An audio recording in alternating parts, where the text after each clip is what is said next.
Today we are going to discuss on a topic which is very relevant in the banking sector. So guys, any file, any customer who wants a loan from a bank, like मेरे को auto loan दे दो, business loan दे दो, मेरे को home loan दे दो, मेरे को working capital दे दो. ओके, सो जिस भी कस्टमर को ये 4 प्रोडक्ट चाहिए रहते हैं उसको एक फाइल सबमिट करनी पड़ती है बैंक में. Okay, with is document. तो हम उन्हीं डॉक्यूमेंट पे आज डिस्कस करेंगे कि क्या क्या डॉक्यूमेंट्स होते हैं और हमको क्या क्या डॉक्यूमेंट लेने, किस किस ऑर्डर में लेने हैं. ओके, तो किसी भी कस्टमर का लोन के लिए ना फाइल को पहले सिस्टम में लॉगिन करना पड़ता है. ठीक है, लॉगिन फाइल सिस्टम. ठीक है, उसके डॉक्यूमेंट लेते हैं. ओके, अब डॉक्यूमेंट क्या क्या होते हैं? पहला है एप्लीकेशन फॉर्म. ओके, लाइक जब भी आप किसी भी चीज़ का भी फॉर्म भरते हो, कोई भी चीज़ के लिए अप्लाई करते हो, that is application form. Normal होता है, डिटेल में हम डिस्कस करते हैं थोड़ा देर बाद से कि क्या इसमें होता है. दूसरा पार्ट इज केवाईसी डॉक्यूमेंट्स.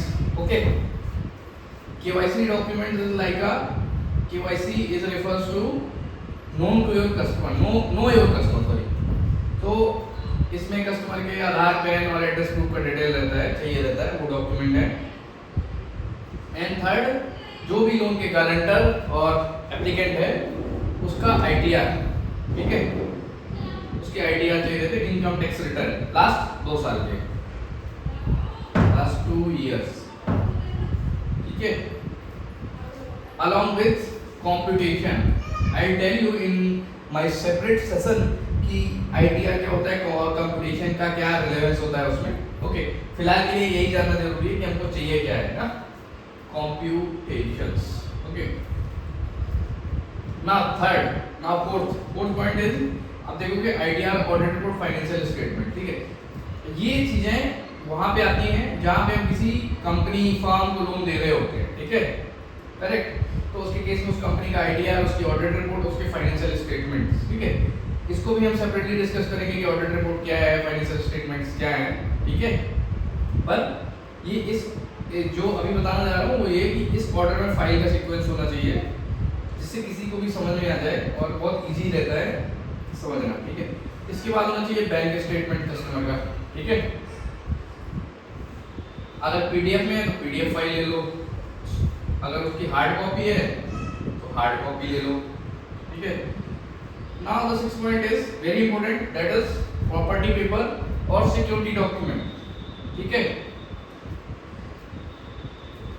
ये क्या होता है, कोई भी लोन दोगे तो सिक्योरिटी लेते हैं ना, ये वो डॉक्यूमेंट है. मान लो किसी का घर गिरवी रखना है, मॉर्गेज करना है, ये दुकान है, कोई भी एग्रीकल्चर लैंड तो मॉर्गेजेबल नहीं है, बट कोई भी डॉक्यूमेंट लाइक जैसे ऑटो लोन होगा तो उसके केस में ना मेरे पास ये आरसी आएगा उस कंपनी का, उस आदमी का. ठीक है, होम लोन के केस में उसका प्रॉपर्टी पेपर आएगा.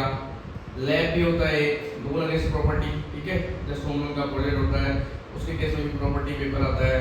वर्किंग कैपिटल में भी प्रॉपर्टी पेपर आता है. ठीक है, तो ये पहली सिक्योरिटी डॉक्यूमेंट्स हैं. Okay, so the agenda of that topic is to understand कि what are the documents required in particular loan application.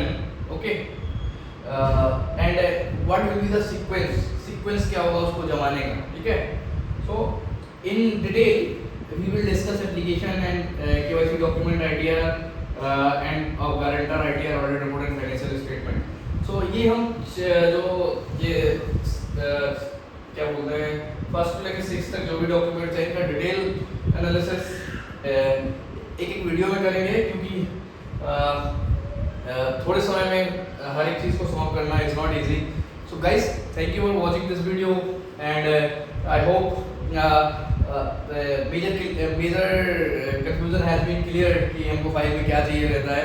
Correct, and if you wants any conclusion throughout my session, so I'll just make a just make a comment और right a comment कि हमको ये समझ में नहीं आया, क्या समझ में नहीं आया, तो आई विल इंश्योर कि गोइंग फॉरवर्ड उस टॉपिक पे हम डिटेल डिस्कशन करेंगे और समझेंगे करके.